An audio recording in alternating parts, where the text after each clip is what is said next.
యూపీలోని మీరట్లోని ఎంపీ అసదుద్దీన్ ఓవైసీ కాన్వాయ్పై కాల్పులకు సంబంధించి రాజ్యసభలో అమిత్ షా మాట్లాడుతున్నారు. లైవ్ లో చూద్దాం. पुलिस द्वारा पूछताछ की जा रही है. जनपद में कानून और व्यवस्था की स्थिति नियंत्रण में और सामान्य है. कड़ी सतर्कता भी बरती जा रही है. केंद्रीय गृह मंत्रालय द्वारा तुरंत ही राज्य सरकार से रिपोर्ट प्राप्त की गई है. पहले भी कई मौकों पर केंद्रीय सुरक्षा एजेंसियों के खतरे के आकलन के आधार पर श्री ओवैसी को सुरक्षा प्रदान करने के लिए केंद्र सरकार ने निर्देश जारी किए हैं. लेकिन श्री ओवैसी द्वारा सुरक्षा लेने के लिए अनिच्छा के कारण दिल्ली पुलिस और तेलंगाना पुलिस उन्हें सुरक्षा देने का प्रयास सफल नहीं हो पाया. श्री ओवैसी के खतरे का पुनः मूल्यांकन कराया गया है और खतरे के आकलन के आधार पर उनका दिल्ली में बुलेट प्रूफ कार के साथ अखिल भारतीय स्तर पर केंद्रीय मूल्यांकन कराया गया है और खतरे के आकलन के आधार पर उनका दिल्ली में बुलेट प्रूफ कार के साथ अखिल भारतीय स्तर पर केंद्रीय रिजर्व पुलिस बल की जेड श्रेणी की सुरक्षा प्रदान की गई है.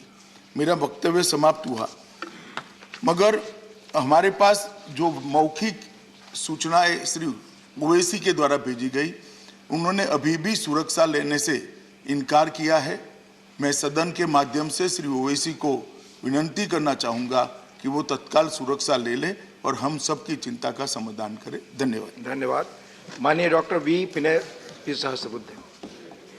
धन्यवाद उपसभापति जी. मैं भाषण को जहां पर छोड़ा था वहीं से प्रारंभ कर रहा हूं. मैं ये कह रहा था कि कुल मिलाकर विगत कुछ सालों के राजनीतिक परिदृश्य पर हम निगाह डालते हैं तो ध्यान में आता है कि देश में एक पॉलिटिक्स ऑफ परफॉर्मेंस के आधार पर मौजूदा सरकार काम कर रही है, जबकि हमारे विपक्ष के मित्र कई बार अपने पॉलिटिक्स ऑफ प्रेजुडिस को छोड़ने की कोई भी मंशा नहीं दिखा पा रहे हैं.